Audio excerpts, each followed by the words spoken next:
And we're live. Okay, good evening, everyone. Welcome to the Amherst Design Review Board meeting of March 16th, 2026. My name is Erica Zekas, and as the chair of the Amherst Design Review Board, I'm calling the meeting to order at 4:36 p.m. The meeting is being recorded and will be made available via the Town of Amherst YouTube channel, and minutes are being taken.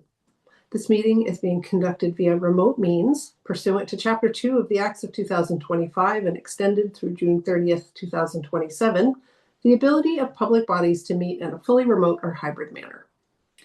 Members of the public who wish to access the meeting may do so via Zoom or by telephone. No in-person attendance of members of the public will be permitted, but every effort will be made. Oh, hang on. Oh no. Sorry, folks, frozen screen.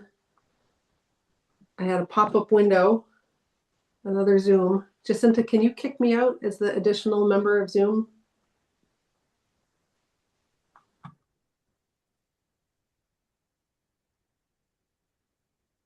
I'm in here twice.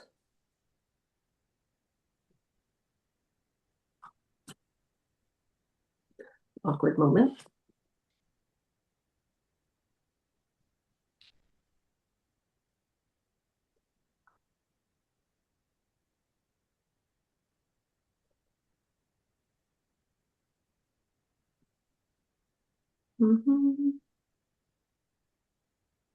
Okay, I can't read the preamble. It's being blocked by this pop-up screen that won't close because it's frozen. Oh. Technical issues.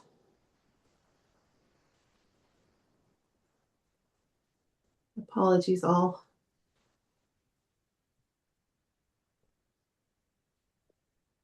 You'd think I'd have it memorized by now.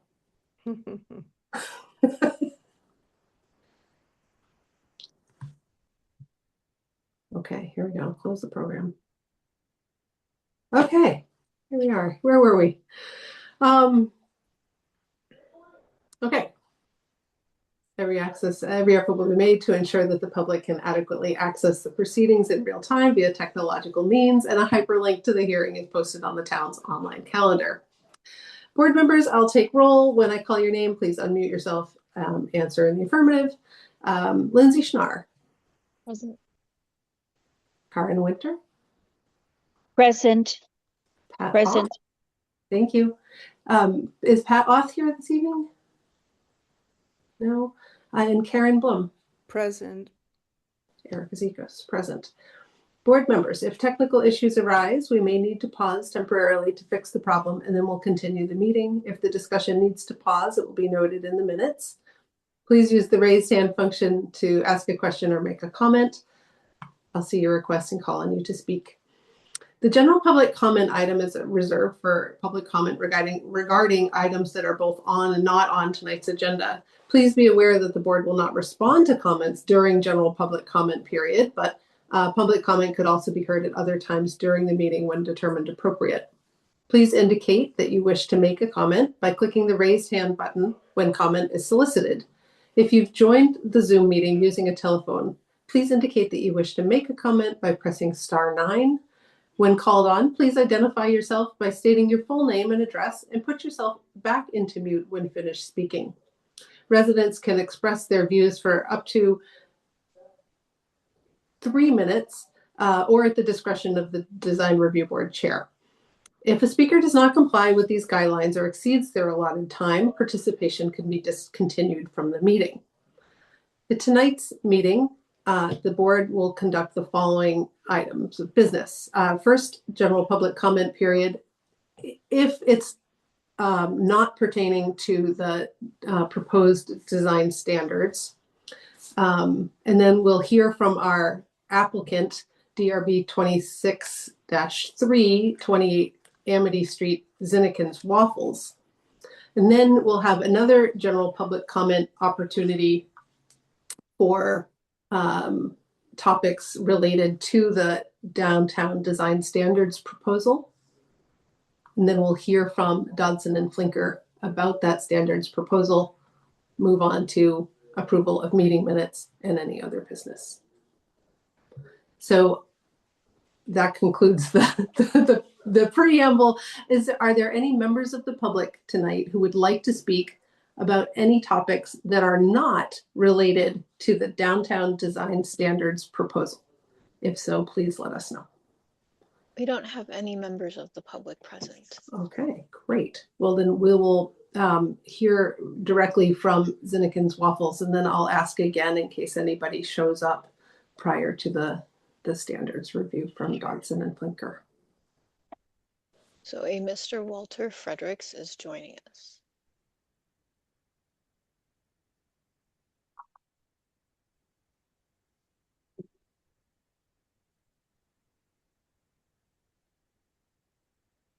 Hello, Mr. Fredericks, welcome.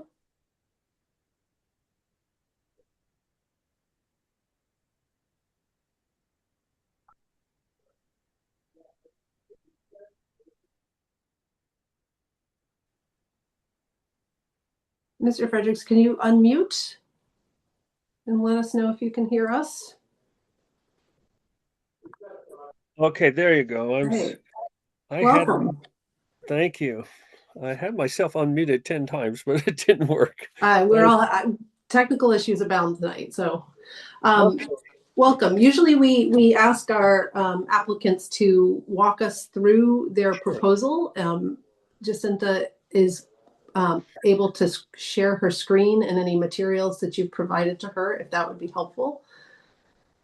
Great. On the meeting of the planning board, so I'll call you back. Okay, yeah, got it. Jacinta, can you put Karen on mute? Sure. Okay.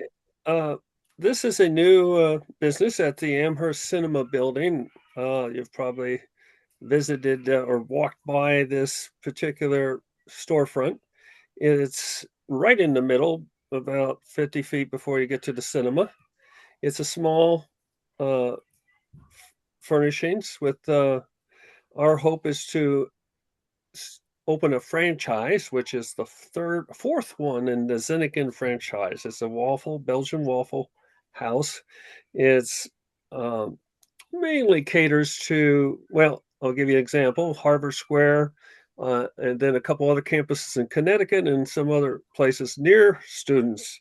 So it's in particular with the Zinneken or the Belgian recipe, which is to have a special dough transported from Belgium. So they're really Belgian waffles, and they're toasted in a special Belgian waffle fryer.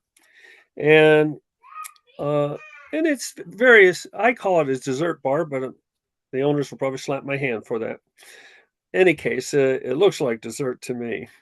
But this is the storefront that you're showing with the about a 10-foot by 10-foot square window door space with a door center. It's typical 3-foot by 6'8" door with a paneled glass. And what we did is we split the Zinneken logo here across 3 windows. And it's kind of one of those art pictures where they cut it in half and they frame it and they cut it in thirds and they frame it and they frame it and they frame it. That's what we did with the Zinnekens. And this is the temporary sign, but envision this sign would be transparent. So all the white would go away and just Zinnekens and the little waffle logo. It's about 1'3" by total 4.5 feet space. That's the first sign. Then the next sign is the wooden sign that's above, kind of right angle to the business. It's when you walk to the cinema, you notice there's little chain wood hanging sign by a little chain, and it would just be the Zinneken logo with a partial logo. And that sign is about 6 foot by 12 inches, fitting with what's hanging in the adjacent buildings, adjacent businesses. And none of these are lit. They're all just ambient light. There won't be any spots on them or anything else like that. Just regular lighting for that hallway. And that's about I could say about the signage. We did want to get on the cinema building, but there's no room for us. So no room for us at the end. But should that come up, we'll apply for a license on it. Okay. So basically, we're talking about two signs, a vinyl sign on the glass of the storefront and a hanging blade sign. Thank you for pulling those up. The similar there you go. ones. Yeah, and then we see two versions of the sign here. One that has a single stripe of Yes. brown squares, and one that has multiple stripes of brown squares below the text.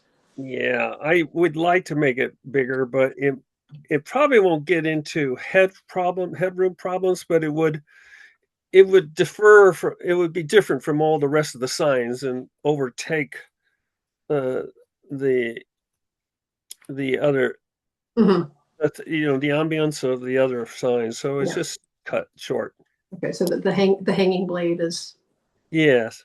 okay, narrower. Got it. All right. Is there anything else that you'd like to add? That's it for me. Okay, so I'll turn it over to members of the for questions and comments. Karen, please. Yeah, so I'm looking at the sign, the large sign that I gather is broken up into 3 components. Is that right? Yes. Okay. Just like the temporary one there. And you have this store elsewhere. Is that sort of the standard that it is broken into 3 components? Yeah, it would be really minuscule if I stretched it out or if I put it in one door and read more like an attorney's signage than versus a little dessert restaurant. Okay. And it's your feeling that one could sort of integrate those 3 components and easily read what the store is.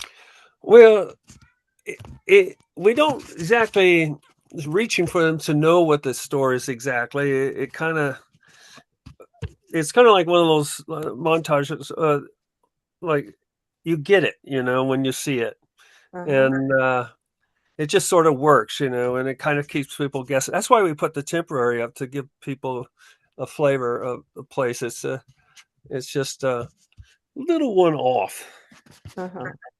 I see. Okay, well, thank you. Mm-hmm. Thank you. Yeah, the splitting across 3 windows is a little bit challenging to the eye. I think that the graphic below helps to bind them together, but I am curious about what other members of the board think about readability and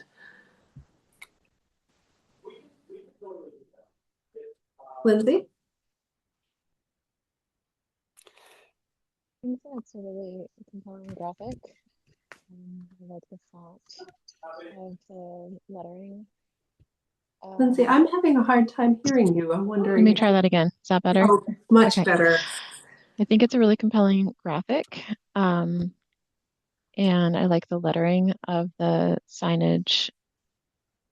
I personally don't think that splitting it up is effective at being able to read the sign. And I understand the challenge of trying to fit it all in one panel. But I think it's very confusing. And so I think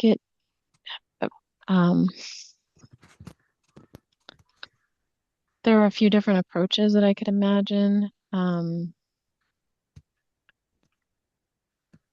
I think if you did the splitting it up, I would like to see the bands take over the whole storefront. So you have like one continuous band across and you break it in pieces of the word so that letters aren't being truncated. You make a very good point.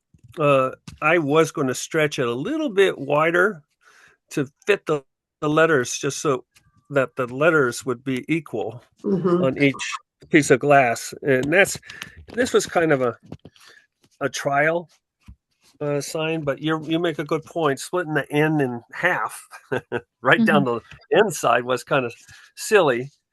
So if we stretch it just a little bit or compact it, whatever it fits to make it, make it 3 syllables, would be smarter, I think.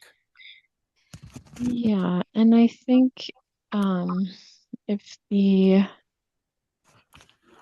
mean, one way that it could look less officey could be to pull the graphic all the way across in that band that was just drawn with the red and Yeah, let the that'd be cool. lettering sit in the center of the door.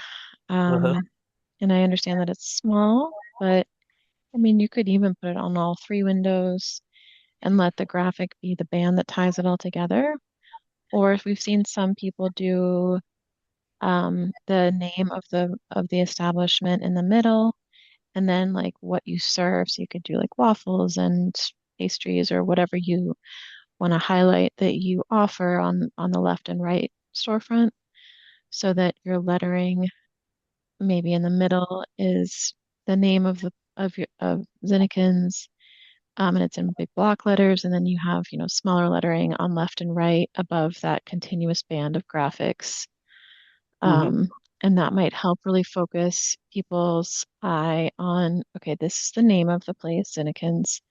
We offer waffles and pastries, for example. And then you have this cool logo that stretches across the full storefront that bands it all together. I think that it would be worth taking a look at that before proceeding, um, because this feels, I think people might just be like, what is this? Is it Zin? Is it Eek? Is it Kens? Um, it's hard to understand because it's not kind of,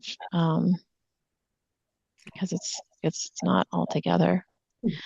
So yeah, does that make sense as an approach, where you could either do what Erica's showing here, but I still think it's going to be confusing, I like that um, last one you did, yeah, where you got or the letters pure. Yeah. or have all one in the middle and then descriptors on each side. Yeah. That's The pure with Jacinta one doing in the the drawing. middle. Oh, I'm sorry. Maybe I'm supposed to be quiet until you finish. No, So no, no. Please, I was just clarifying that it's Jacinta who's doing the drawing tonight. So Oh, hi. don't want to take any credit for the artwork. Yeah, and I really love the graphic. I think it's really nice, and I would love to see it stretch or just extend. I like that it's square, so I wouldn't want to stretch it into rectangles because it makes sense that it's squares um, for the waffle print. Um, Yeah. and then as far as the continuous sign, I think it looks great. I have no issues with that. The blade sign. Yeah. Mhm. Karen, did you want to share any feedback? No, I agree. I'm having a hard time looking at it, figuring out really how, yeah, it definitely was very confusing. And Lindsay put it. Oh, she's frozen. Okay. Karen, you've been Yeah, frozen on us. which one? Sorry, Karen was frozen. And Karen, your hand is up again, or is that the Yeah, holdover? I was thinking because um, I think you don't want the pedestrian to have to work to put the sign together. And I'm just wondering if having the name in the middle on the door, but having a logo associated with the name that's large on both sides of the door would make sense. Mhm. Like stretch the waffle band, but hold the text to within the door glass. Within the door, but then create maybe a logo or something on either side that would draw people to it, would come to recognize what that symbol stands for. It's just a thought, because I do see the challenge of trying to integrate the sign. I do like the colors and the graphics that go with it. I think it's very effective. I do too. I'm not sure, maybe Mr. Fredericks could speak to this, but I don't know what, I mean, oftentimes with the franchise, the marketing package is prepared, and that additional logo is not something that may be available. But if the company is willing to work with the pieces, then I think having I'm going to agree with everybody here that like having the name be contained to the space of the door, and then maybe allowing call it the waffle band, that could get larger and continue to span to give it a little bit more presence on the facade. And then the other option would be to take the whole thing and rotate it and take over one of the panes of glass as a vertical sign, and like rotated 90 degrees with the Z on the bottom and the S of Zinnikens on the top.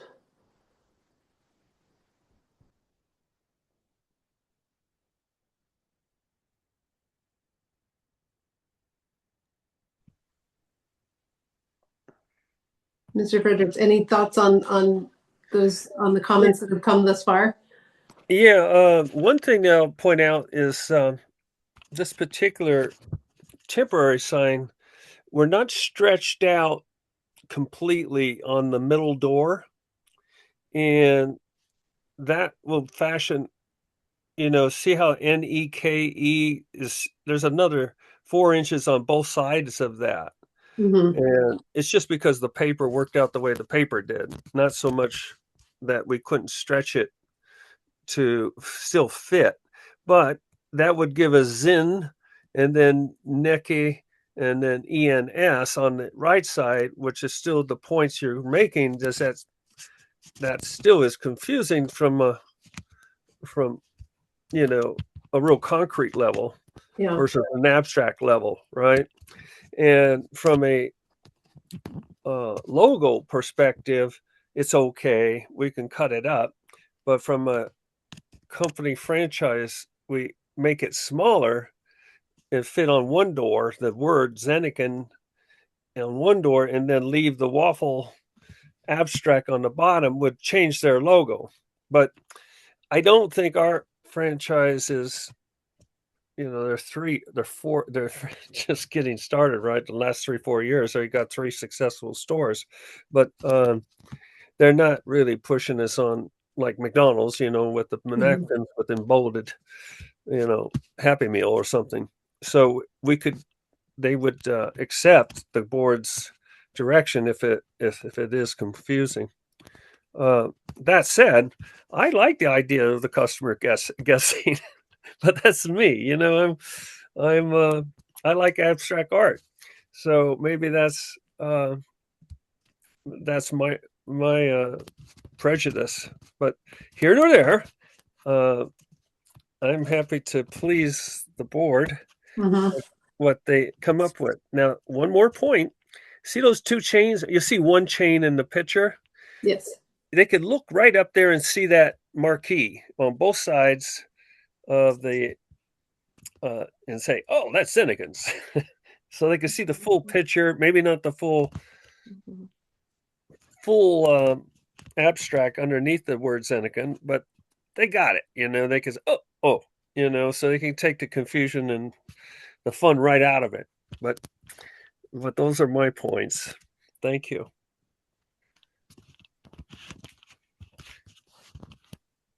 All right. Can I just add a a point too? Yes, please. Sorry, I was looking to see I'm whose hands are up. I'm thinking that one of the things that may happen is the door frame itself, because the frame is large, interferes with the lettering. What would happen if you moved it up to the part above the door where you don't have that degree of interference? In other words, just move it to, you see the 3 rectangular glass panes to That move. is in line with the blade signs that hang. And as I'm, Oh, I'm I looking at see.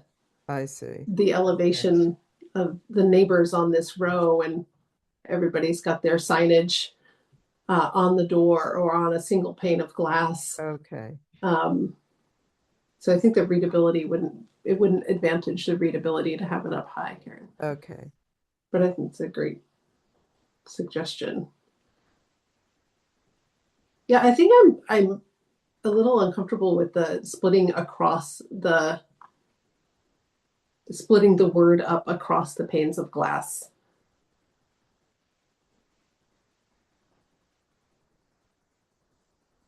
I'm not sure that that's going to be an advantage.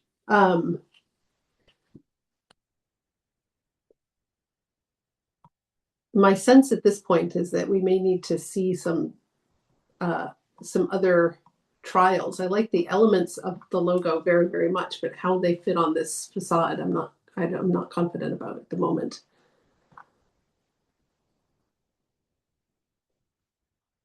And Mr. Fredericks, I'm wondering if we could ask you to come back next month with some, like 1 or 2 options that take into account our suggestions so that we can evaluate those. Your temporary signage is up so people know how to find you, but and I think we could approve going ahead with the hanging sign.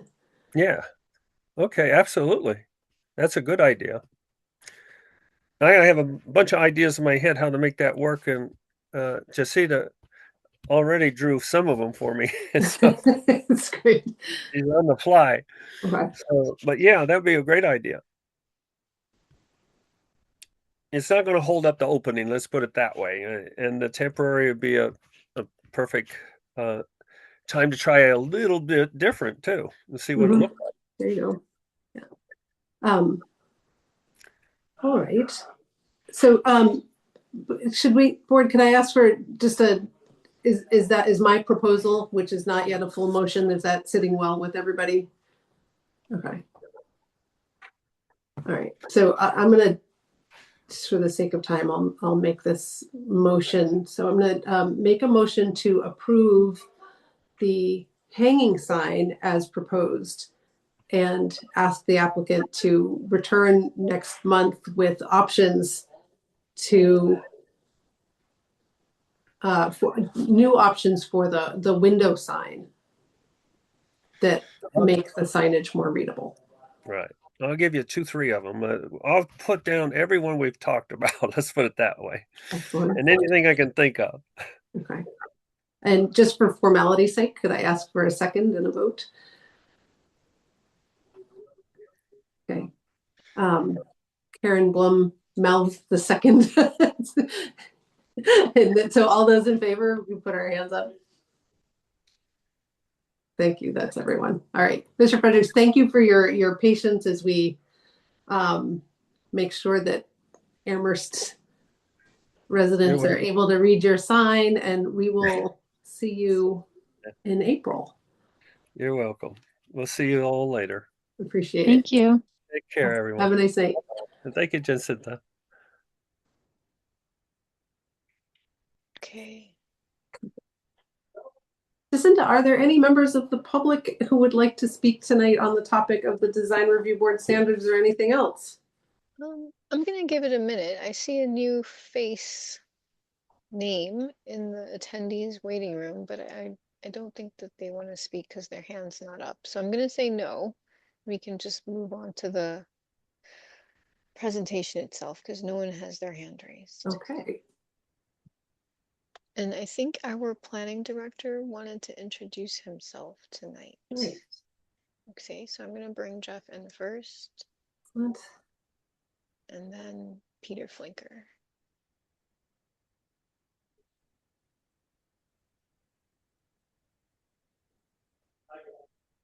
Hi, Jeff. Welcome. Hi, everybody. Maybe I can just jump right in. I just want to say thanks for having me. I'm Jeff Bagg. I'm the new Director of Planning and Economic Development for the town. I started in December and just really taking some time to catch up to speed on a bunch of different things. But I really want to thank you all. I appreciate, your time and effort that you put into the DRB. That's really to be commended. In case you don't hear thank you enough. So thank you for your service here. Um, Really, the show tonight is for Dotson and Flinker to give you an overview. I just wanted to say quick little bit about myself. So, I did work in Amherst about 10 years ago. I was a senior planner in the planning department from 2008 to 2016. But since then, I have had experience as a regional planner, also private sector planner, and then I was the planning director in East Hampton for 6 years. So I'm really excited to be back in Amherst and kind of bringing a bunch of expertise and really working with the team. Jacinta and others have really been doing a great job, and you all as board members. So unfortunately, I can stay till 5:45. I have another commitment that I couldn't change. But Peter is here and is going to give you kind of a tailored presentation. If you didn't hear, there was a community meeting last Wednesday. We're working on getting the recording up on the project website so everyone can have access to the longer, more kind of comprehensive presentation. And then just we are trying to bring this, there's work of the stakeholders Peter will talk about that's been going on for quite a while, and now we're bringing this back out to the public, to boards and committees to get feedback. And what we were anticipating is you get a presentation tonight, and then hopefully take your meetings in April and May, if necessary, to have conversations amongst yourselves as board members, and then provide some kind of written feedback, comments, or praise or concerns to Dotson and Flinker so that we can take all this input from various groups and look at it over the course of like early summer. And then from there, so let's say July, or August, we're going to be potentially talking about changes or modifications to the design standards. And then if we're successful, which we want to be, we'll bring it back out to town council and kind of run this through. Some will get approved by town council.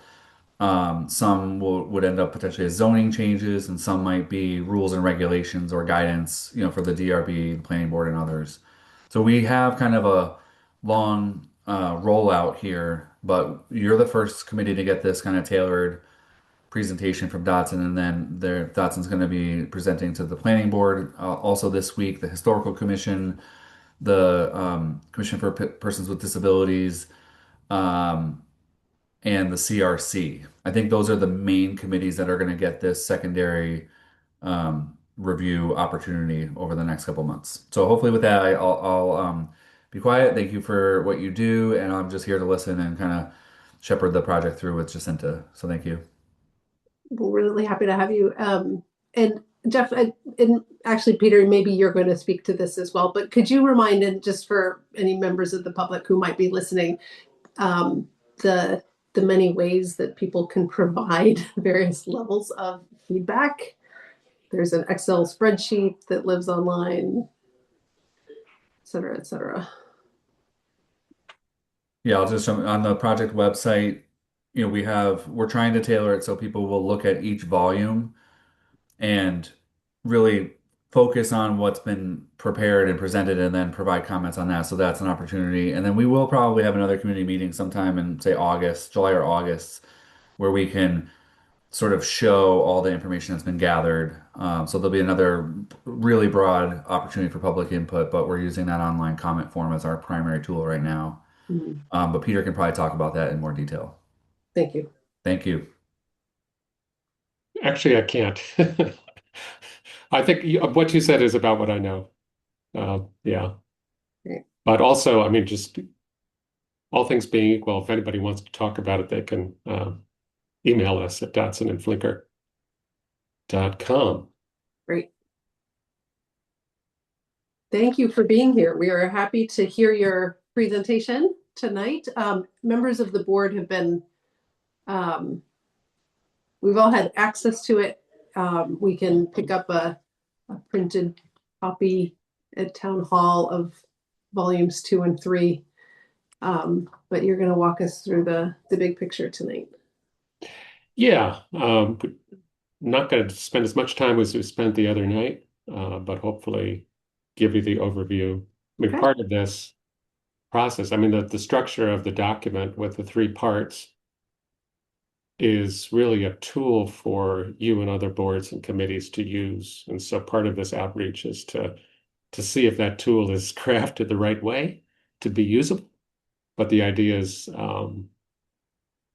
well, I'll get to more of this, but like when you're reviewing a proposal, you can point to one document or another among the 3 and sort of tell people what to look at, but also have some of the background that is often missing when you're doing, well, not you, but when any committee is doing design review, often it's like you know what the right answer is, but it's hard to give people the context. So, as I'll say in this presentation, a lot of this is providing more of that context to say this is why we want things to be designed a certain way. But I will share my screen and see if I can start up the slideshow. Are you all seeing that?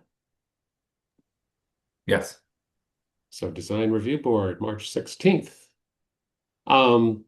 So this started basically to look at the previous design standards and the way they're applied within your jurisdiction, which has in the blue here, the common area and the rest of the downtown. And then the study area was expanded to sort of talk about the other parts of the downtown, which are really should be part of any plan for the downtown. So a few blocks here and there in around the edges were incorporated in the study. We looked at zoning, sort of fundamental to, on a broad scale, why things look the way they do. So this, for instance, was a sort of 3-dimensional study of the BL district.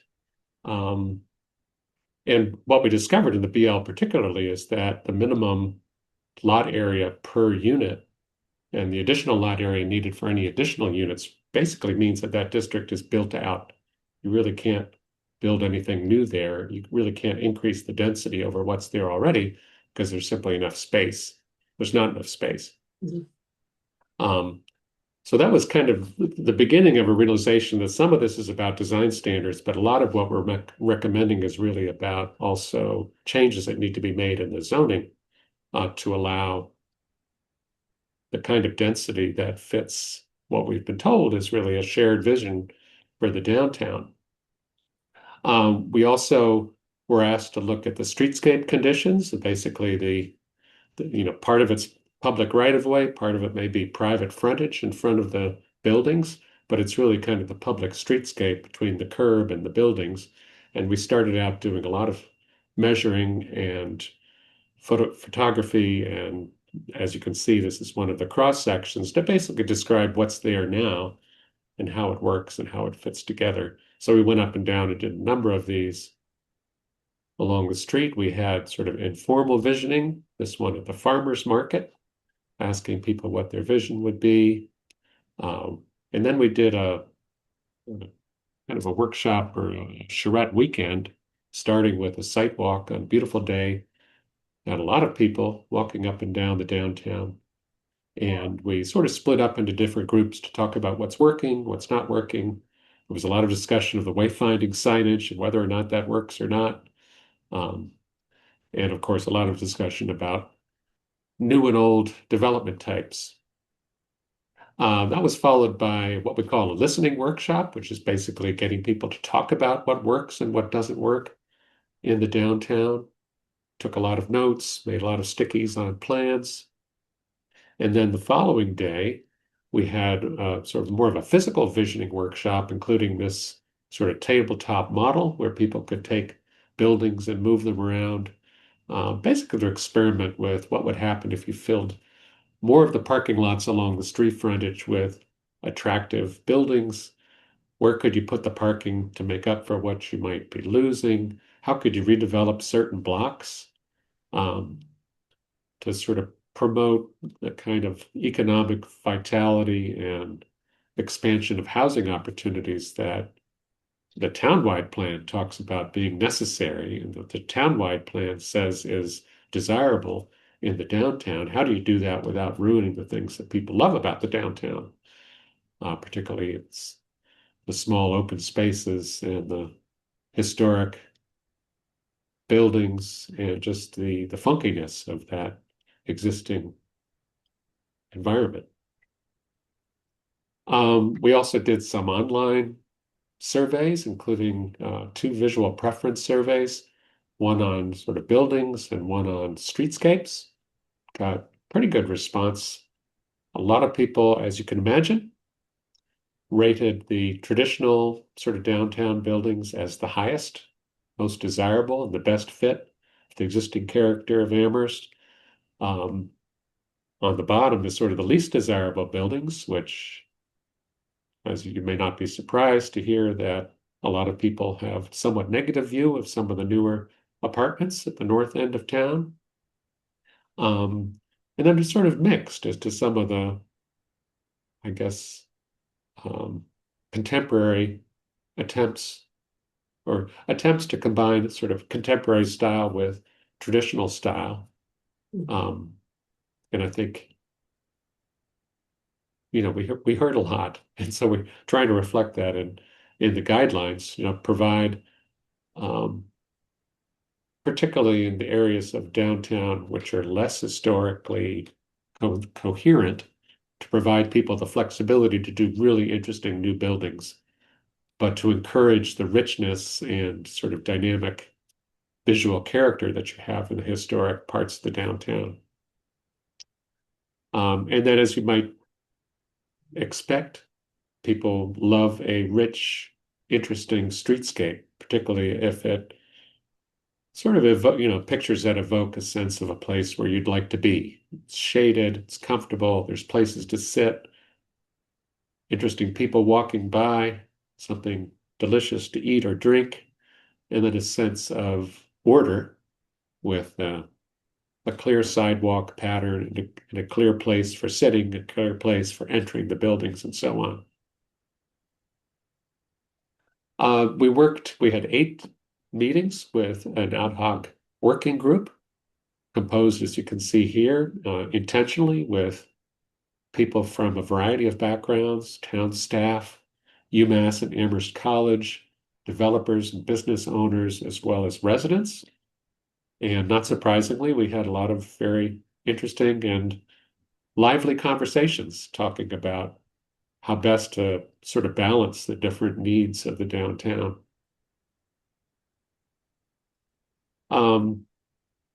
This is an overview of some of the strengths that were identified.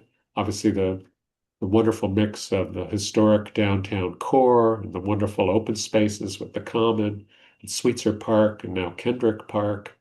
The walkable streetscapes and the real sense of lots of stuff happening in a compact, walkable area really came to the fore.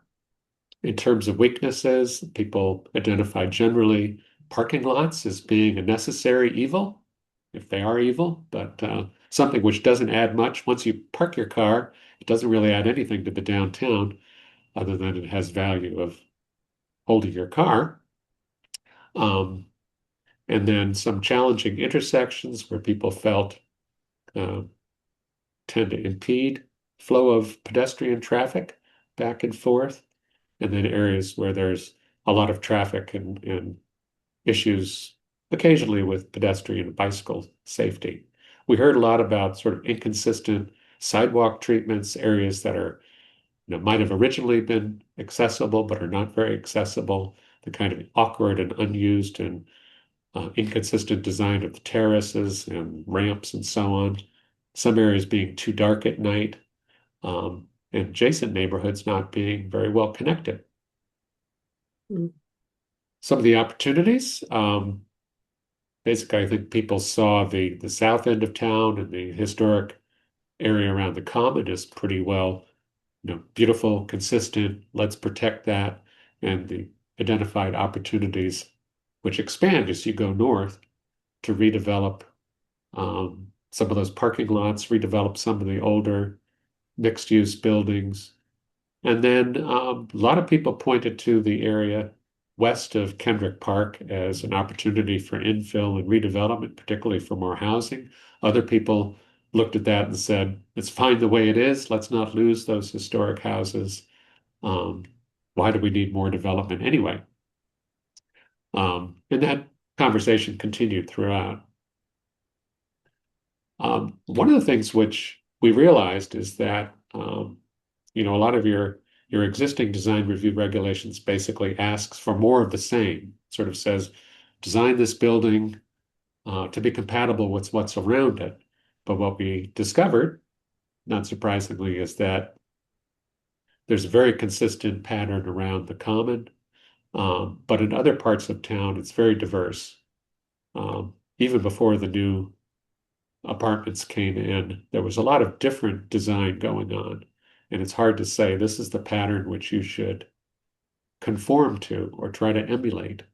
And a lot of areas have been in transition for a long time, like the Bruegger's Bagel Block, Share Coffee, and so on, which has got some remaining historic buildings. Some of those have been converted and expanded. Some of them have been replaced.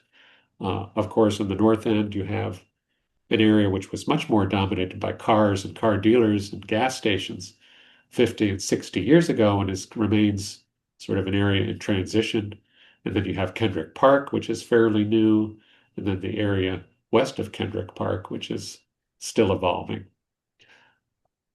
So what we ended up doing is really characterizing the downtown as 5 or 6 different context areas, from the sort of solid, traditional Main Street, Amity Street, North Pleasant Street blocks, to the sort of cozy residential blocks to the north, the sort of modern area in transition between East Pleasant Street, Triangle Street, and then in the area in between, very complex. Part of it we sort of characterize as this very funky sort of college town vibe with the alleys and little shops and pizza stores in front of buildings, behind buildings. And it makes it very interesting, but hard to define what the design standard is for that. And then this area in the middle, which we call the Hinge, which has the 2 churches on either side, the post office, and is kind of like a civic. Well, it is a sort of a civic hinge linking these other areas of the downtown. So where this ended up, as you know, is a recommendation to really organize, think about the way the downtown is going to grow, think about the way the downtown is going to be designed in terms of these, what we're calling character zones. So a traditional Main Street zone, that's kind of the historic core around the Common. What we're calling a modern Main Street district, which is the north end of the general business, what's now the general business district, that area that's been in transition with the newer apartments. And I'll describe what the focus of each of these are. A downtown village, which is kind of the real mixed use core, but not, buildings which tend to be shorter and have more open space around them than the traditional downtown. So it's kind of a transition between the 4 and 5 story traditional downtown and the residential districts west of the downtown and north of Triangle Street. And then this last area, which is sort of the downtown village, which has a lot of mixed use, but a lot of open space, wide lawns, a lot of space around the buildings and between the buildings. The idea is to continue that character. So we ended up with three different volumes, as you know. The first one sort of captures that context, sort of the planning context and the vision for the downtown. The second one is more specifically the design standards, and that's designed to sort of hold the more objective standards that different boards, including yours, can use. And then the third one focuses on the public realm. So the first one basically talks about existing conditions and a vision for each of those sub areas in the downtown. And the idea is that sort of a resource for applicants during the design review process, something that boards can use during discretionary review. We hope that this would be particularly useful for you as the design review board, where your standards now talk about fitting into the context. So it gives whatever property you're focused on, it describes what the context is and what the vision might be for the future. The second one is, again, more objective standards for buildings and site and signage and lighting. The idea, again, is to use, applicants can use this during the design process. The planning board and the ZBA can use it, and it can also be referred to by the design review board.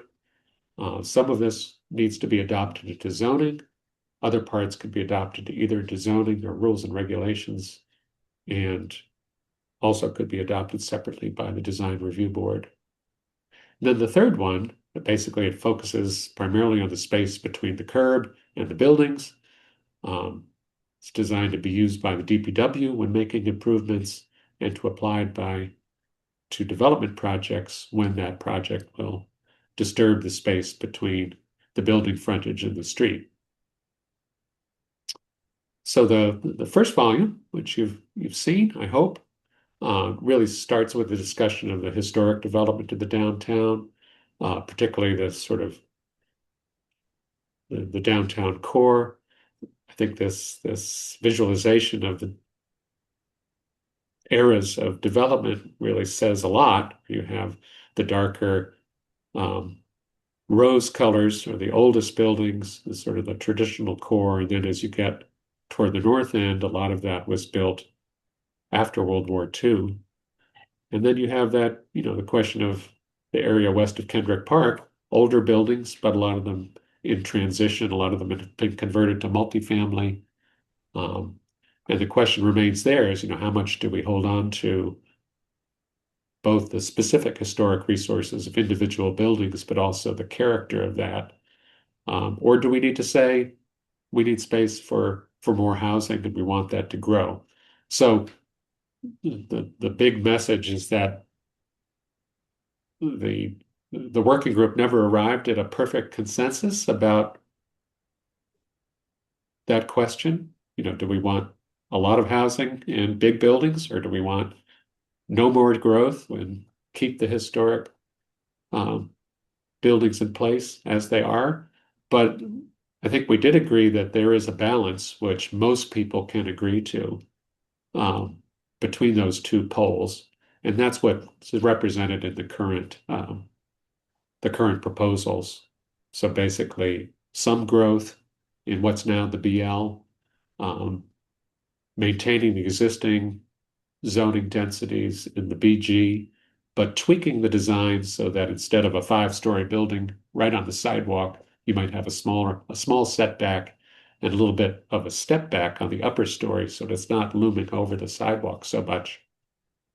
So, what we hope personally is that this allows, the growth and development that Amherst needs, but also in a way that respects the historic character and quality of life that people love.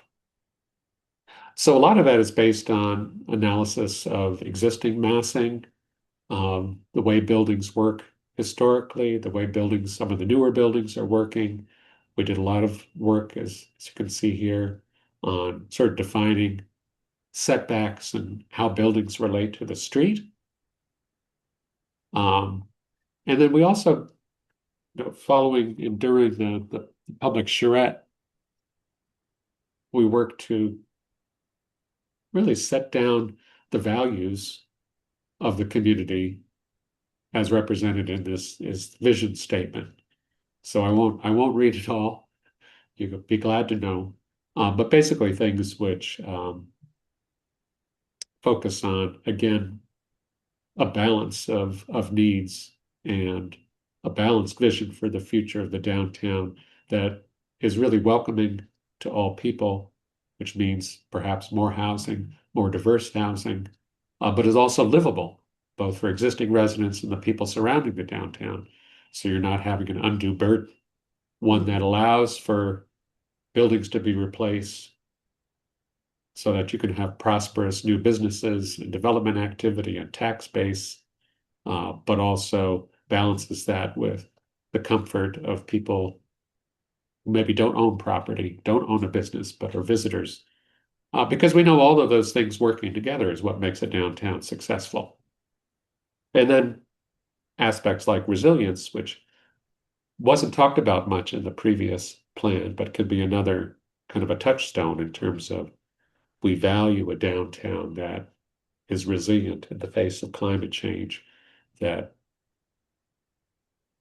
sort of incorporates the things that will make it both socially resilient, but also environmentally and economically resilient. So this is the existing zoning map with the BG in red and the BL. And then this is some of the changes. So the BG being divided into sort of a traditional Main Street and the north end into a modern Main Street. The RG is the yellow. So the RG, some of that is becoming incorporated into what we're calling the proposed downtown village, but with care to maintain a sort of a transition between the downtown village and the surrounding residential neighborhoods. And then this area is becoming part of that proposed downtown village as well. So again, we're trying to maintain what the downtown zoning has always done, which is sort of step down the density from a more dense core to the surrounding neighborhoods, but tweak it in a way which we feel is a sort of a better balance of uses and densities a little bit. So these 4 areas, traditional Main Street, modern Main, downtown village, and downtown neighborhood, are illustrated with plans and visualizations which try to capture the design intent. And I won't read all of this, but basically the traditional Main Street is designed to get more of what you love about downtown, which is a walkable street, nice signage, transparent ground floors, giving visual access to wonderful, interesting businesses, a lot of trees, places to sit, and so on. And that's sort of represented here by an imaginary redevelopment plan for the Bank of America Amherst Cinema Block. So Bank of America, what kind of a building do we want on that corner if we don't love the Bank of America building? And so the standards would propose something that's really more like the rest of the downtown. In this case, sort of 4-story front with a 5th-story setback, a lot of transparency on a mixed-use ground floor, signage band that wraps around, windows that follow traditional principles of organization, proportion.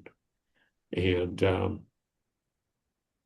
we also, for the sake of argument, included ideas like, what if we did a shared parking deck on this parking area, which includes the town lot as well as some private parking lots, and then that would open up some space for redevelopment along Amity Street, which would be great because then it would invite people to walk down and sort of continue the downtown a little bit.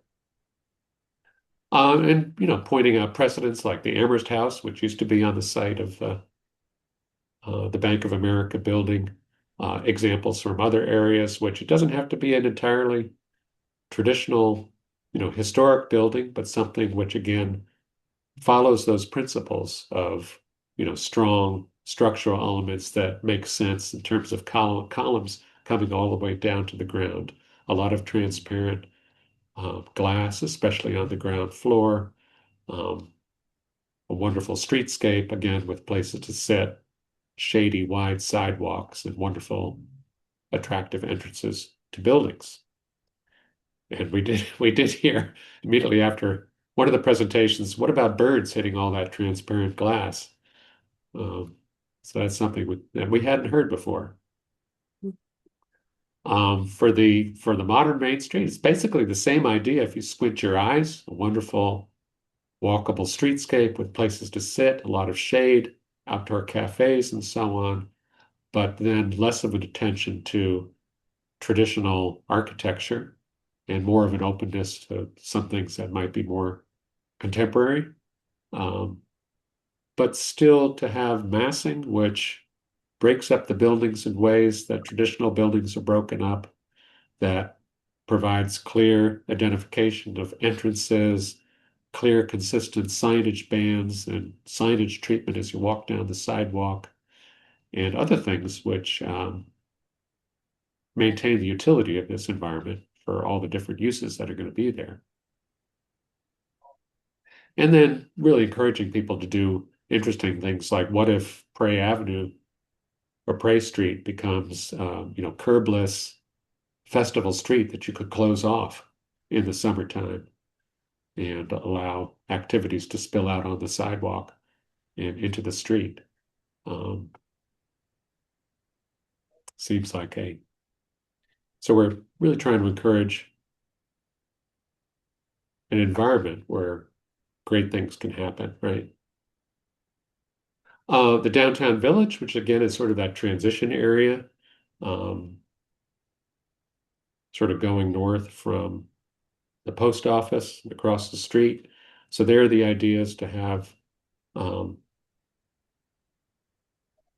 somewhat more development than there is now, but basically reorganize it following the principles and proportions of more traditional residential architecture, but allowing 3.5 stories. But again, a lot of the stuff that makes the downtown work, transparent, lively ground floor, interesting architecture that relates to the traditions of residential design behind it. Some examples, which like South Hadley Commons, trying to again build on the existing complexity of downtown Amherst with the sort of deeper lots where you could walk down the alleys, Boltwood Walk, and get that wonderful sense of being able to explore some of the back alleys and see these different areas, and that in turn opening up great places to live and great places to have a business, even if you can't afford to be right on the main street. And here's some quick examples. Again, as you know, we emphasize that none of this is required. They're just trying to show the kind of thing which we think could be developed in this district if the zoning is tweaked and the design intent. So in this case, this is looking at, well, how could you incorporate a large parking lot or a parking garage in a block like this one between Coles Lane and Halleck Street, most of which is, as you know, in one ownership.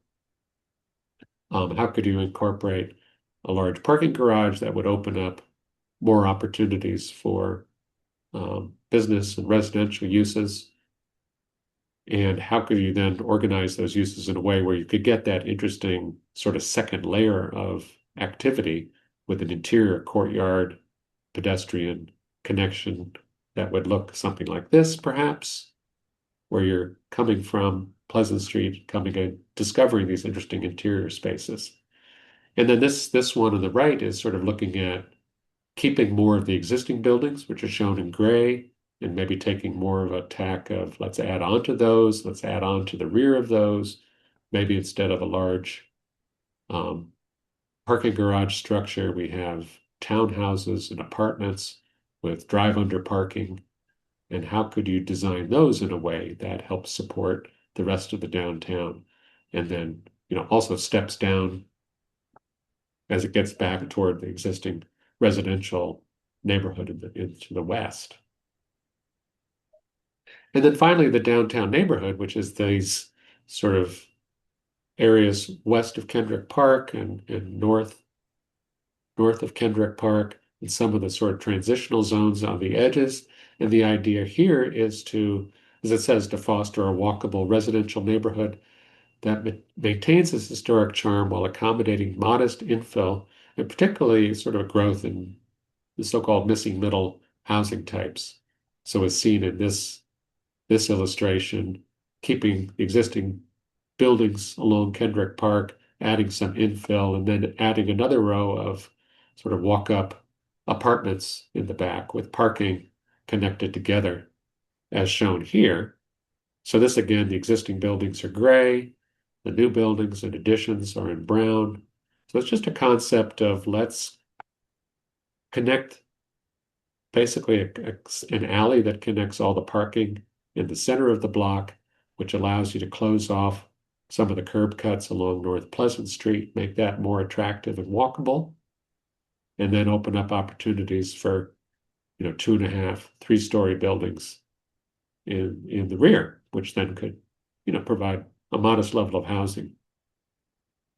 And then examples of that, which are becoming a lot more common, conversions of and additions to historic buildings, new townhouse and small apartment buildings. Again, trying to fill in those opportunities that used to exist a lot more commonly in towns like Amherst. So that's volume 1. Volume 2, again, is designed to focus more on the objective standards of the zoning and changes in density and setbacks and so on.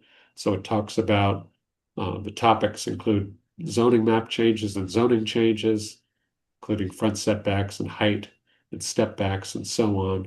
Talks about some other necessary zoning revisions to dimensional and use standards. And then it has a series of new design standards, most of which are kind of from the common best practices for design standards for building design, site lighting, signage, so on. Mhm.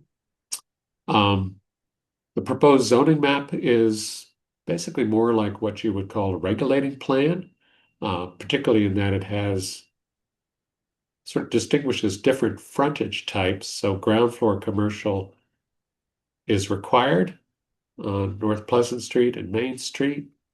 On other areas, ground floor must be designed to be ready for commercial use, but it's not required, recognizing the market is not probably going to be able to fill all those spaces with commercial uses in the current economy. And then also, I think one of the things we're trying to make clear is that it incorporates a transitional buffer where you have these, again, somewhat more redevelopment allowed in some of these areas. We want to buffer that where it abuts the existing residential neighborhoods, basically by stepping down and incorporating a little bit more landscaping.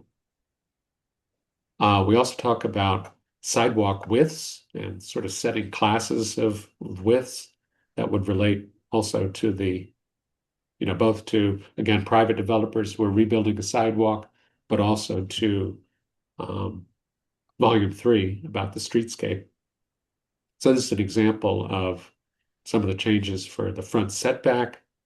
So for the traditional Main Street, currently it's a range of zero minimum setback to 20 maximum setback. And there we're saying have a little bit of a setback of 2 feet, then a maximum of 10, basically to adhere to the current, more to the historic standards. In the modern Main Street, we're setting it back a little bit further to 15, between 15 and 20 maximum, which right now you don't need any setback at all. The downtown village, range of 5 to 25, the downtown neighborhood, 15 to 30. Mhm. Building height, similarly, a small increase in the traditional Main Street and modern Main Street to sort of accommodate the needs of current buildings, which basically need a higher ceiling height for mechanicals and so on. And then an increase from 35 to 50 in the downtown village and a maximum of 40 feet in the downtown neighborhood, but basically a three or maybe a 3.5-story building is possible there if it's entirely residential. And then basically the traditional Main Street and the modern Main Street maintain the existing 5-story maximum. So this is keeping the existing, but saying that, as it says here, at least half of the length of facade of the 5th story must be stepped back at least 5 feet. And Same with the modern Main Street. So right now it's 5 stories right on the sidewalk. We're having a modest setback increase and then a modest step back on the top floor, both of which we think are going to do much better in sort of making the streetscape more comfortable. Then similar to the downtown village, 4 stories and 3 stories in the downtown neighborhood. I won't go into all the detail about other necessary zoning changes. We also have information about use on the ground floor. And again, this is something we're seeing across the state, where a lot of towns are previously required ground floor commercial, along most of the downtown, discovering that a lot of those commercial spaces are empty. You don't want to lose that, but you also don't want to hamper redevelopment. So this is, again, trying to set that balance. And then new design standards for buildings in terms of length, width, entrances, and so on, fenestration and roof design. This is a little more information about what we're looking for in terms of the ground floor commercial. So large display windows on the traditional Main Street and the modern Main Street. A little bit more of traditional detailing in the traditional Main Street area that wouldn't be required in the modern Main Street. And then downtown village, again, trying to have a transition. So large display windows with a sort of a traditional function, but not as much as the traditional Main Street. And then design standards for site design. Basically, again, to sort of provide a balance between the cost of reconstruction and the trying to maintain a lively, interesting street and avoid impacts of trash and loading, mechanicals, and so on. And then a section about lighting and signage. Finally, volume 3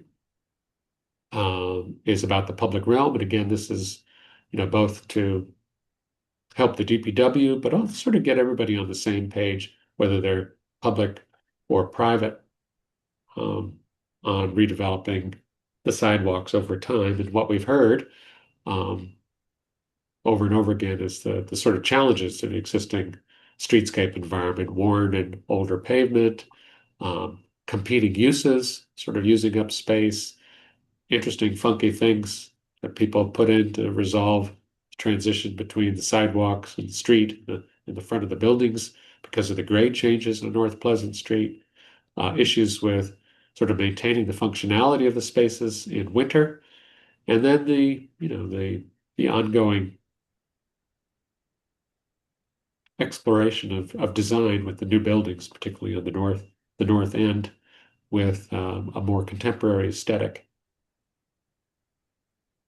So there's, as you can see, these are the sections of that: sidewalks, street enhancements, site furnishings, and planting. And then again, that's key to sort of designated widths for each of the sidewalks, large 15-foot and greater setbacks, or sidewalk width, 10 to 15 feet, and smaller, less than 10 feet. So trying to recognize that you can't do everything with every sidewalk when you don't have the space. But on a larger sidewalk, we want to have a wide walking area or throughway. We want to have a furnishing and utility zone that's well organized and provides for planting and seating and so on. Where possible, to have a step-off area, particularly where you have on-street parking, and then transitional area between the building frontage and then the walkway, the throughway. And then really talking about which of those elements are desired as you get smaller. So maybe you don't have as much room for elaborate plantings, but we still want to have the basic functional elements that help make the sidewalk comfortable. So minimum width, whether it's 4 feet or 6 feet, minimum utility zone, 4 feet, so on. And then kind of simple specifications for the design of that continuous throughway, which working with DPW and sort of recognizing the limited long-term utility of pavers is to do that throughway throughout the downtown as poured-in-place concrete, and then to have a similar, little bit more coherent approach to the way that you deal with those grade changes, sort of incorporating sitting walls and low-grade ramps that, rather than having that heavy aesthetic of the traditional accessible ramp at 1 and 12, to try to do as much as possible by looking at more natural transitions to the front of buildings, particularly keeping walkways under 5%. So you really don't notice whether you're on an accessible ramp or a sidewalk. You just have an easy transition to the building, all of which allows you to do a more attractive streetscape in front of the building. And then recommendations for sidewalk dining and bump outs and so on. And then street trees, finally. As you know, street trees don't last very long because usually they don't have enough soil. They're like a giant bonsai plant, really. As soon as the tree grows to a certain point, it fills up that soil volume and it remains in place forevermore without growing much, unless the roots can find their way to another adjacent area of good soil, or the tree dies, which is more common because they grow in good weather, and then when there's a drought, they're not resilient at all. So a lot of this is trying to provide that soil volume by extending the soil underneath the sidewalks and so on. So that's the not so quick, but a little bit quick overview of what you find in the 3 volumes, and love to get any questions or recommendations you have. Thank you very much for walking us through. I know it must have been challenging to condense so much information into such a short presentation. I'm glad that we have copies that we can read on our own time, and really we can look at very carefully. I know that DRB member Lindsay Schnarr had to head off to her own public presentation tonight for work, so she's no longer here. But Karen and Karin, do you have any thoughts or questions for Peter Flaker? Yeah, I want to say congratulations. You've done an awful lot. Many of the ideas I think are going to move us ahead, and I know it's challenging to work with so many conflicting ideas. I kept hoping that you would do something with the Bank of America, like put a roof garden and bar up there. I keep mentioning that. That's the perfect place for a really busy thing, but changing the appearance is also good. Yeah, I think many of the ideas, so now if we change, the hope is that if we loosen some of these regulations, that private developers will come in with the cash and do what we want. Yes? Yeah, I mean, what we've heard from some of the larger developers, not naming any names, is that just things like requiring a little bit more of a setback and then a step back on the upper stories is really going to hamper their ability to make any money. Our hope is, well, in terms of the town-wide plan, I believe that opening up opportunities in the other parts of the downtown will balance that out. And also that creative developers will still be successful, even with some modest changes that reduce the size of their buildings. For instance, that whole block along Prey Street, the town owns the center of that, which is a public parking lot, which is a great opportunity for a public-private partnership where you could, working together with the town, a developer could get more density on that block than under the current zoning, and provide public parking and a structured garage, hopefully. So, yeah, I think particularly on the west side, North Pleasant Street, the sort of the Shumway properties, off of Halleck Ave, and the areas west of Kendrick Park and north of Triangle Street. This really opens up a lot of what we think are good possibilities that, again, hopefully could be balanced with preservation of the existing structures, especially the ones that the Historic Commission really thinks are worth saving, which I agree with. But also there's reality to that, in that if you can't redevelop anything, they're just going to continue to decline. And eventually you're going to lose them anyway. Or people will just make changes that don't fit very well. So to some extent, it's again, trying to balance the solution to encourage redevelopment, but also to encourage people to hold on to what's best in those areas. And Karen, did you want to? Yeah, first of all, I really appreciate how you respected the spirit of the town and how you tried to attend to the tension between development and preservation. So I think the issue of what developers do and what we do as a town is a separate issue altogether, a different discussion. But one thing I've wondered about is parking has always been problematic. And as the sidewalks expand, are developed, and really beautify the area, it often means a loss of parking. In addition, with development, and I may be wrong about this, but my understanding is some developers have not provided adequate parking per unit. And so that's another concern. And I don't know if that's something that's also addressed in terms of the standard of per unit.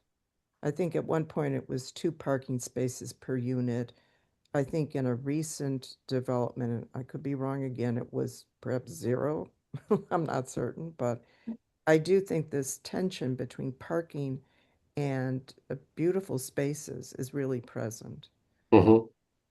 Yeah, and that's just not something we fixed. I mean, that tension remains.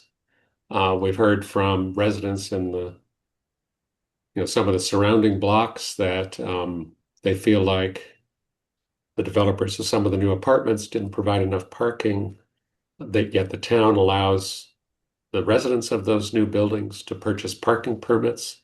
So they end up parking overnight on side streets. And that's obviously an impact on people who live in those neighborhoods. And I don't know what the answer is.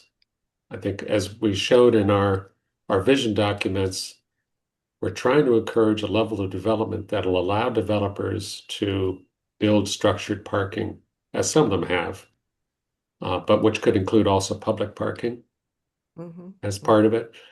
As I said, we try to encourage opportunities for developers to partner with the town, where the town owns parking spaces, to again do more by working together more efficiently. But yeah, I don't know, as you know, most downtowns have, across Massachusetts are removing or have removed the requirement for downtown parking, because it really hampers development of housing, and it ruins the downtown when you have just car storage taking up space that should be having more active use. Do you know if the developers are providing underground parking? Some of the new projects have parking on the ground floor, but it's not underground, to my knowledge. Okay. Erica, you may have. Yeah, not that I'm aware of, Karen. I know it's generally cost prohibitive to go I see. underground for parking, and parking ramps take up a lot of space. So I see. it's not always as efficient either financially or spatially as one could imagine. But I think in the plan there are at least 3 locations where Dodson and Flinker speculated on where structured parking might go. Uh-huh. And that might be worth taking a look at. But yeah, you're absolutely right that our current zoning doesn't require parking in some cases. Yeah, I think what we're seeing around the state is that developers will build the parking that their tenants demand. Yeah. So if it's a freestanding apartment in the middle of nowhere, they have lots of parking because they know people like it. And if it's downtown, they'll basically they'll be happy to send their tenants to public parking Mm. if that exists. But they also will build parking if they think that the lack of parking is also going to, be hamper their renting those spaces. And the other thing we're seeing is a lot of them, as you know, are renting the parking spaces separately. So in a town like Amherst, some people are coming for graduate school or working at the university to college don't need 2 cars. Maybe they don't need 1 car. Mm-hmm. And so why should they pay for parking if they don't have to? So I think we're seeing the market. I won't say the market is taking care of it because you do have these secondary impacts. If there is public parking on the streets, people will use it. Mm-hmm. My personal opinion is that has to be addressed separately as a sort of a town-wide or a downtown-wide issue that affects the prosperity and livability for everybody. Right. Well, thank you. That's very helpful. I think the thought that I've been sitting with for the last few days is with regards to the 4 primary zoning areas. And I was at the public presentation the other night and overheard some folks saying, "Oh, it's too many different, some minor differences between them." But I think at this moment in time, I'm thinking about how the 4 different zones do a pretty deft job at providing that transition between scales, which happens pretty abruptly, right? We've got North Pleasant Street, and then immediately, people's front yards, 1 street over, and so the downtown village, and what was the other one called? Those downtown neighborhood. Thank you. The neighborhood and the village. Those 2 zones, which kind of, as you described it, provide a kind of step down in both density and building height, literally, I think are pretty smart solutions that allow the neighborhood character to remain along Kendrick Park, but then allow some of that density infill changes over time as things can grow. And I think the modern Maine is, it seems like a reaction or response to what is there, and recognizing that we do have some larger parcels there, which could get infilled over time and developers might be really attracted to. And then, of course, the traditional Maine, right, to respect the character of these 19th and early 20th century buildings that we're so proud of in downtown Amherst. So they all seem to have a real role to play. And while it might be more difference to wrestle with, I think you're like the kind of graphic quality of the standards takes us through it in a really reasonable way. I think it's a really easy to follow document. And while there are, more variables at play, I think it's described pretty clearly. I mean, yes, I will come to you with very specific comments at some point, but I think as a broad thing, as a broad comment. I think that the document is structured really well. And the vision for the 4 downtown zones is making sense to me. Good. I agree. I think it's a very effective way to organize the different challenges. Yeah, I'm sure people will have comments about individual bits and pieces, but like having seen this proposal, I can't quite imagine combining any two, because it would undermine the goals of both providing, you know, a well-developed downtown that's able to change over time, and also, right, respecting the neighborhoods that have to coexist. Yeah, I'm hoping that the other advantage is it gives a little bit more room for experimentation, and then 10 years from now, if somebody's doing some really great stuff in one of those sub-districts, you could expand it into another one where it's not allowed. Yeah. And sort of see how it goes, or test. Yeah. So you're basically testing different densities, different design approaches. Mm-hmm. Mm-hmm. Mm-hmm.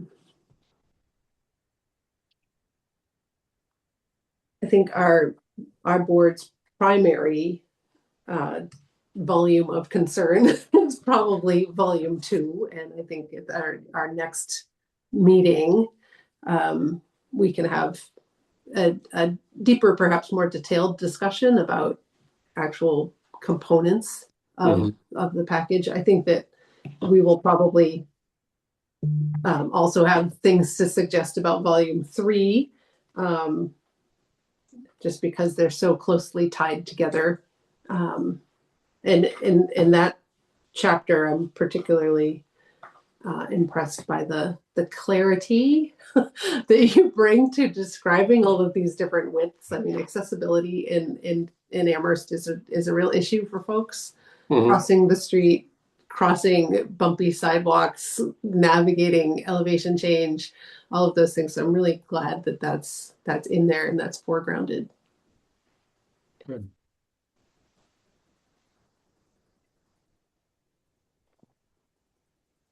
Are there any other big questions or comments, observations for Peter at this time from anyone? No? Okay. I'm trying to find on my other screen here what there were some questions that were posed to us. I think I closed the document. One of them was, what are some of the challenges that this board sees on a regular basis, that we feel this new package could help to address? Most often we're getting together to discuss signage. Right? That was our one applicant tonight. It's pretty rare, right, that a brand new building goes up in downtown, or that a really significant renovation happens. We're lucky when it does, but it, relatively speaking, it's once in a while. And I noticed that in your document, there's kind of narrative descriptions of signage, but you, I think, say that the things that you provide are in addition to existing standards. So there's no proposed change to existing signage dimensional standards. Is that true? I believe so. Okay. Yeah, Dylan, who couldn't be here tonight, knows more of the specific numbers of all the standards.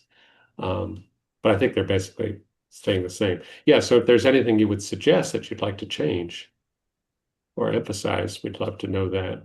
Be glad to incorporate any of those recommendations. We can add to our list of homework a close review of Section 8 of the zoning bylaw. We have embodied these standards over time, but it might be worthwhile just to take another look. The 10% and like the signage heights and things like that. Just to make sure. And I think that you did maintain a the ability for signage to be individualized and funky, and so we're not looking at a really uniform approach. It still allows that to be, bringing some flavor to the streetscape, which I really appreciate. Is there anything else that you often run into other than signage? It's like, oh, this comes up every time we do a review. Erica, don't you think one time when we dealt with a broader design issue was the library? Mm-hmm. I do. And yeah, changes to existing buildings, renovations, adaptive reuse is not something that's addressed. That's a really good point, Karen. Are there areas where you wish you were more involved? Well, we're a non-binding board. We are making Right. recommendations to the zoning review or to the building commissioner. And so I think we could have a debate about when these get adopted. Does the scope of this committee change? A good question. Yeah. Does our review with a more defined set of design standards become more binding?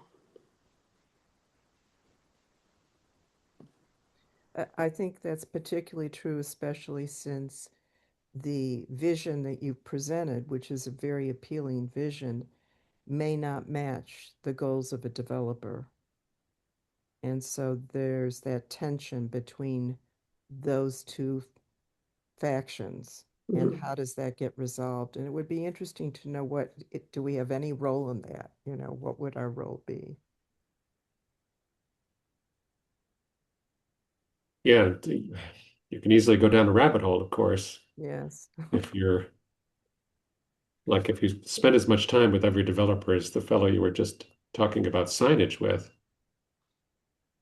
and talk about every aspect of every design, that's a lot of work. Mm-hmm. That is definitely true. Yeah. But there also could be,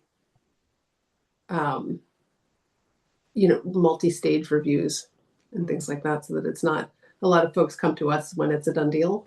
Right. Sometimes the signage is already up because they hadn't read their email. But yeah, I think that there are probably some ways to address that. And again, like if the standards are more clearly defined, because we approach everything with a sense of like, we've defined for ourselves what we mean by compatible, but I think that your definitions are far more cut and dry. And again, people might have comments about particular language in there, but I think it's much easier to imagine how somebody could come to us, and then we, like you said, have a set of criteria that we can apply.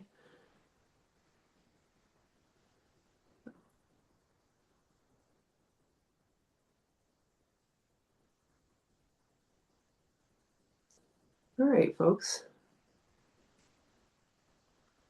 I know that Peter has a bunch of meetings this weekend, so maybe we won't keep you super late.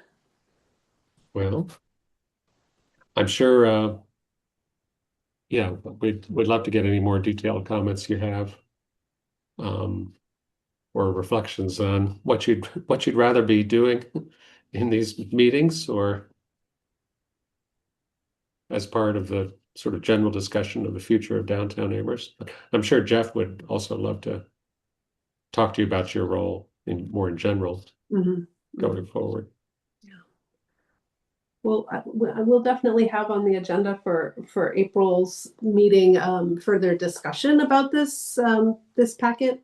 I'd say with a kind of a keener focus on volume 2, expanding into volume 3. Right? So we'll take a look at those standards, and we can raise up and have dialogue here on the board. And I think as individuals, of course, everybody in town is invited to go provide feedback. So we can certainly do that as well. So. And look forward to that. Hopefully not everybody. Wait, you had 324 fill out the survey? You know? Yeah. If we could get that many to provide feedback on this, that'd be pretty great. It's always fun working in Amherst anyway. It's a lot of people show up with ideas. Great. Well, we appreciate you. Thank you for walking us through it. Sure. Thank you. Good to Thank see you. And I want to be where Jacinta is. The Oh, flowering trees. beautiful. Spring is coming. Coming. See you next time. Ciao. Bye. Okay, so do we have enough of a quorum to review the meeting minutes? Yeah, you have 3 people. We have 3 people. But you can always wait if you want. This is the minutes of February 2nd. Yeah, I have them up if you want me to just. Oh, that's great. Okay, hold on. I've read them. I have no edits. It was a pretty, I think that we can do this fairly quickly if we have the energy for that. Karen and Karen, do you feel okay about? My screen That's fine. disappeared. Go ahead. Great, let's go for it.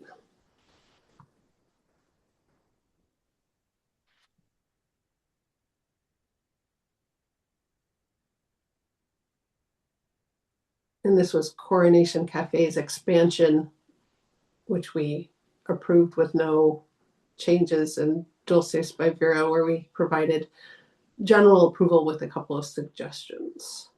Mhm. Mhm.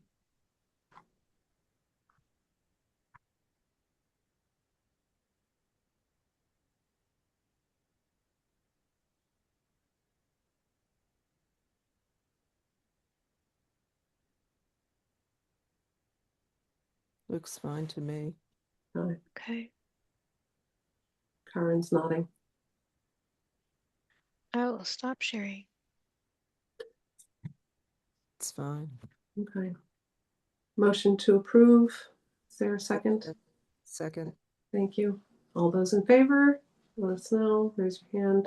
That's all of us. Yay. Okay. Any other business? I don't have any. Okay. Sorry, No. my dog is barking. Okay. Or Well, in just that to case, remind you all that oh. our next meeting is April 20th. Sorry. Just, April 20th. yes. There's a holiday in April. We're avoiding that. Oh, is there? Okay, hold on. What is the holiday? April 20th. What is the holiday? Patriots Day. Is that right? I think so. Yeah, April 20th. Wait, where's my calendar of handy dandy holidays? Oh no. I don't know where that is. It's a holiday at UMass. So Hold not on. that we rule the world over there, but I think it's a holiday statewide. I think so too. Mass. So then we There's would 2 Patriots Day, so let me look up ours. This is very interesting. What is it? Oh, this is an old post.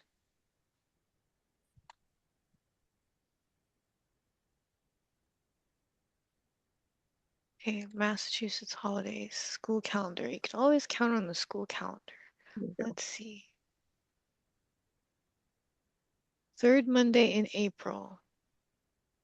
And Boston Marathon statewide. When is the 3rd Monday in April? So it's the 20th is Patriots Day. Okay, so that was not going to work. So we would shift to either the week before, the 13th, or the week after, Okay. the 27th. No preference in my mind. Either's fine for me. I'm looking at the Jewish holidays, but Passover is earlier. Should we just do the 13th? When is Passover? When's what? Passover from Oh, the second, so the eve is the 1st through the 8th of April. I think Easter is on the 5th of April. so then either the 13th or the 27th? Yeah. The 13th works? It works for me. Okay. Karen? I can't see you. I'm looking at a calendar, so I Yeah, can't. Karen's Yeah, not. I think it works. I might be, I don't know, I might be in Krakow, but I'll Ooh, let you, Oh, wow. doesn't matter. Sometime in that time, I don't know what the dates are. I'm going to be gone in April. sounds wonderful. The 13th, I might still be there, but I don't know right now. I don't have my calendar here. Okay. That's okay. Well, I'll check. Yeah.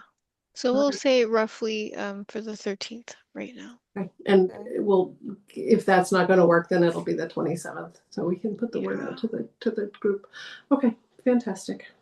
Thank you, everybody, for Very a nice. robust meeting.